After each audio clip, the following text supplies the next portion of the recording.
Welcome to the Scottish Basketball Podcast. We post weekly episodes on the senior game in Scotland. You can join for free on Patreon and Spotify to receive a notification when new episodes are released. Search for the Scottish Basketball Podcast. I am delighted to be joined on the third episode of 4 of this History of Basketball in Scotland series, the Cumnock Chronicles, by Allan Turner, to talk about the story of the Cumnock Basketball Club. In this episode, I chat with Allan about how the club adapted to the big money era of Scottish basketball through the bust and boom years of 1983 to 1988. Delighted to welcome Allan to the podcast. Hi, Allan. Hi there. How you doing, Andrew? Glad to be here. It's 1983-84, and it's the start of the big money era of Scottish basketball. The team moves to the Magnum Arena in Irvine. There's corporate sponsorship at every home game in the arena.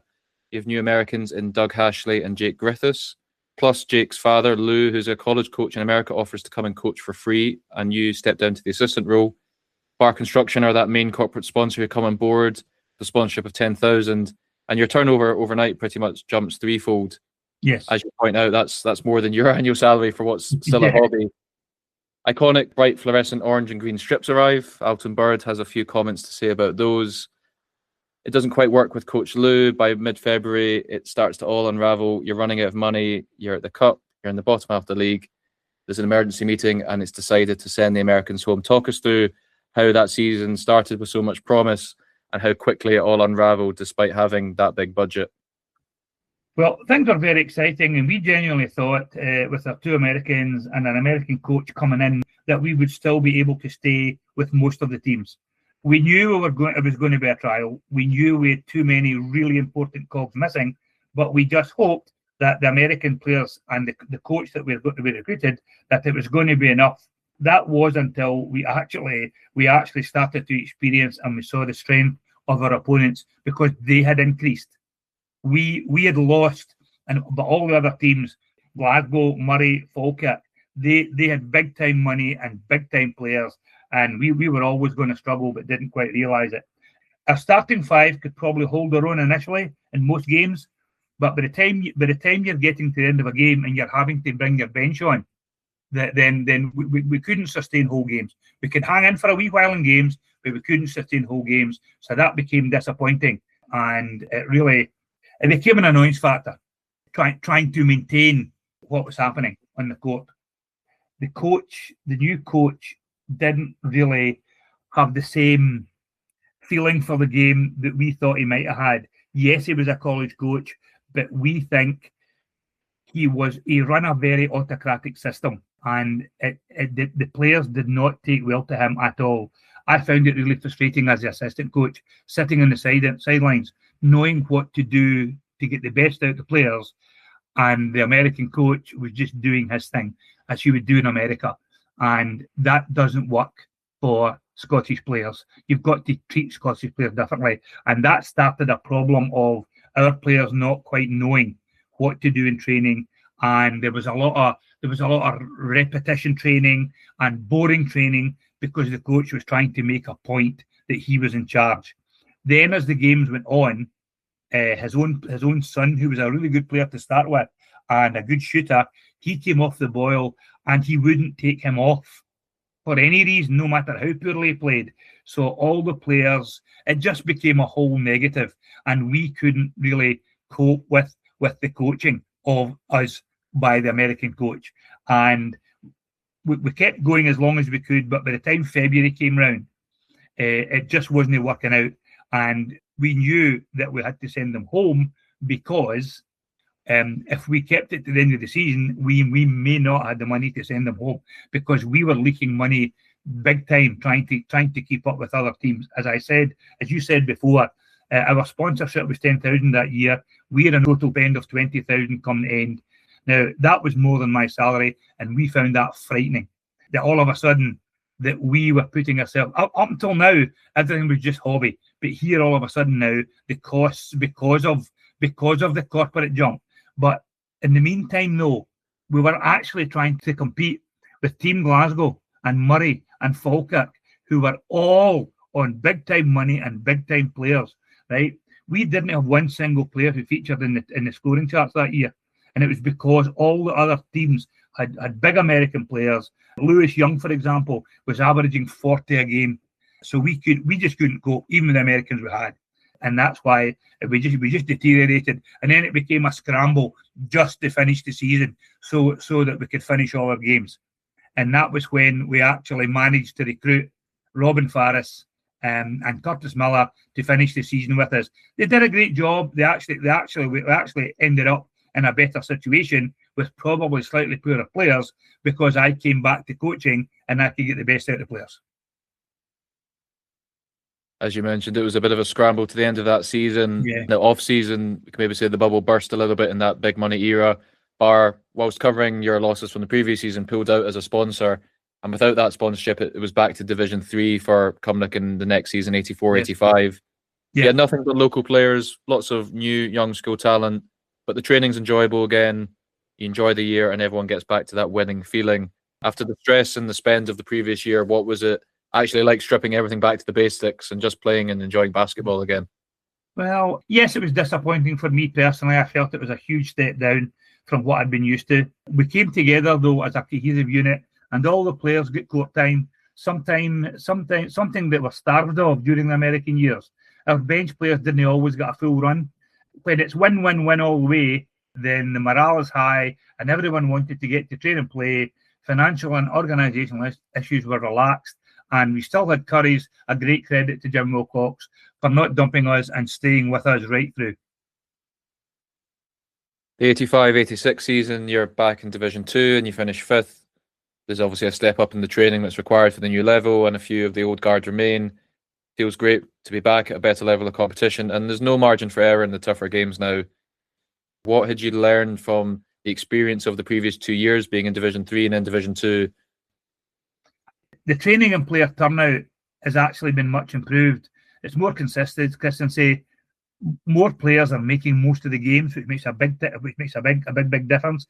And we accept the 5th place finish because there are no weak teams in Division 2.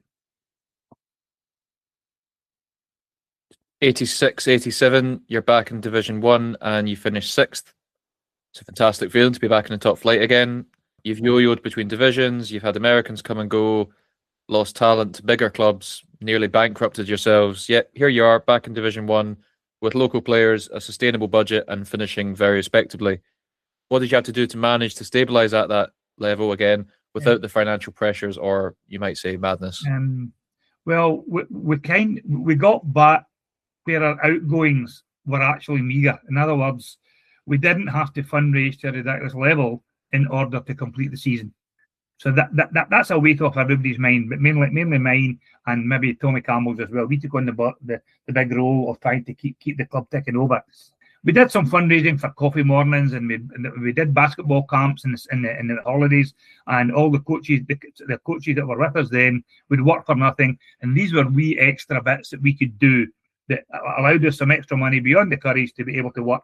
We got back to concentrating on training, playing and finding a winning combination. 8 wins, 9 losses is actually all right for us back in Division 1. The 87-88 season, Morrison, Duncan and Davy Conker are all back from their stints at the bigger clubs. Ezio McCormick and Tom Campbell round out a strong starting 5. How did you manage to get all these lads back together that season after they'd left for Rangers, Falkirk and Paisley? And what convinced them that season that Cumnock was the place that they wanted to be? There were a number of factors. Rangers and Falkirk both kind of ran into their own version of financial difficulties, and Team Glasgow were also in trouble. A lot of the financing was done by individuals, and I think these individuals had been kind of spinning plates with finances for years, and they got to a stage where they had to stop. I suppose much in the way we caused the same problem the years before, and Rangers and Falkirk both stopped, and that meant Jim and John were going to be returning from Falkirk anyway that we knew about. But the biggest factor was that Jim Morrison had qualified as a teacher and was moving back to work in the area, so he was always going to come back and play in Cumnock because of his job. John Duncan came back to work because his pal Jim was coming back to work in Cumnock, so he came back. They came back from Glasgow, and I suppose it's just chickens coming home to roost. Their chance at the big time had worked. They had big success, and now it was time to go back. And as I said before, I had always hoped that once the guys had been and tried things out, that they would come back and be stalwarts for Cumnock. And that proved to be correct.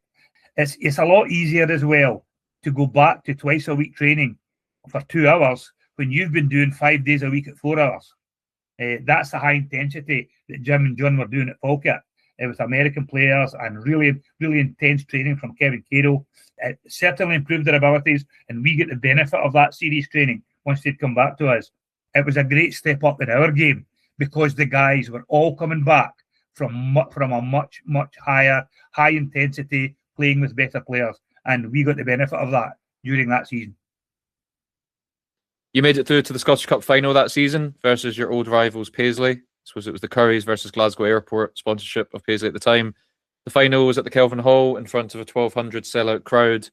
The league games against Paisley over the recent seasons had been torrid affairs with no quarter given. What was the build-up to that Scottish Cup final like, and did the familiarity between the teams, former teammates, now rivals, make it more intense? Yes, it did actually, because there was both sets of Cumnock players in each camp, and they had all been schoolboys together. They had all come through the same kind of cohort, and even in the league games, in the league game before the cup final, it had been quite a tough affair with the referees having to step up. It always finished amicably, I've got to say, but there was a lot of tempers and a lot of things happened during the league game on the way through. But at the end of the day, we had managed. I think we beat Boroughmuir in the semi-final. I'll have to check on that. I'm not quite sure. And Paisley, I'm not sure who Paisley beat in the other semi. But at the end of the day, it was going to be us at Kelvin Hall. We had been fighting. We thought we were going to be through in Meadowbank originally. And I had been working for years behind the scene, Andrew, to try and make sure if there's 2 West Coast teams, why are we taking them to Edinburgh? Because you can't get the same turnout. So this was the first year that Basketball Scotland had reacted to that. And they had made the final in the Kelvin Hall, which suited Paisley, suited ourselves, and that's why there was a 1,200 crowd. The place was leaping. It was great atmosphere. And at the end of the day, both teams gave their all. At the end of the day, John Duncan actually probably was the guy who played more out his shirt in order to drag us through, because we were expecting stuff from David Conker, we were expecting stuff from Tommy, and we were expecting stuff from Jim Morrison. John Duncan, I think, who made the difference on the day, and I think he got the MVP on the day, and I think he maybe it was that bit extra that took us past Paisley that day. Great for the town. It's unusual when a place as small as that manages to gain a national trophy, so it was a big thing. Yeah, you sent me a part of the research for this. You sent me a great photo at the Kelvin Hall, the full team with their medals. After everything that had happened through 1974 to this point, what did winning that cup mean to you personally and to the guys in that team? It was just a culmination of years of planning, years of cajoling, years of trying to make sure that we got the best out of everybody all the time. And I really thought we'd lost it. I really thought we had lost that chance, especially after the 83-84 season. I just thought we were never going to be able to bring this back. But in actual fact, we just kept on plodding. Everybody just did their bit. And then by the time Basketball Scotland hits its own financial problem, we gain, because all our players come back that we need back, and they're back with us at the right time to be able to win that trophy for Cumnock and for the area. In a league competition that had been dominated by the big name dynasties and rivals, against the odds, Cumnock won the league that season also for the cup and league double. How did the league campaign progress through the season, and at what point did you realise you were genuine title contenders rather than just aiming for another respectable finish? Well, I've got to tell you, that title kind of crept up on us. We had been so busy, Andrew, concentrating on that cup that we hadn't been aware of just exactly how well we were doing in the league as well. And it got really, really tight at the end. And I don't remember this at the time being this tight. But when I look back at some of the reports and some of the documents that I've been looking at, it really was a really, really tight finish. We couldn't afford to lose a game going down the stretch. And I think a game went to overtime and we won it at the last minute by some kind of buzzer beater to win the league. And it was a really close effort. And I hadn't realised that it was as close as that. We just kept training and playing till we got to the end of the season. All of a sudden, all we have to do is win this last game and we'll win the league. And it was a tough game. I think I'm not sure if it was Paisley or not. It might even have been Murray. I'm not quite sure. But anyway, we won that as well. But another thing I found out, and I didn't realise this until I started reading stuff, there was a third trophy that year. There was a playoff trophy. And because one of the headlines in the Cumnock paper was Cumnock chased the treble. And I don't remember Cumnock chasing the treble. I remember Cumnock winning the cup.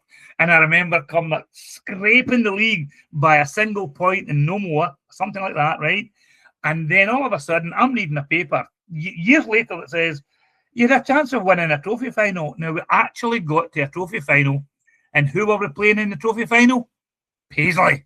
And Paisley beat us in the trophy final. So that stopped us getting the treble, and it meant that Paisley at least got a day in the sun. They actually managed to win something that year after we'd beaten them. So I suppose at the end of the day, that's the way it works out. But I didn't realise there was a treble on the go that year.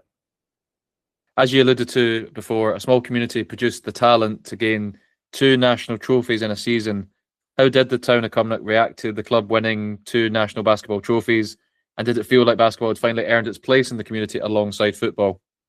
Yes, it very much did. I mean, there wasn't quite the open top bus and ticket parade. That would have been unbelievable and maybe slightly unmoving.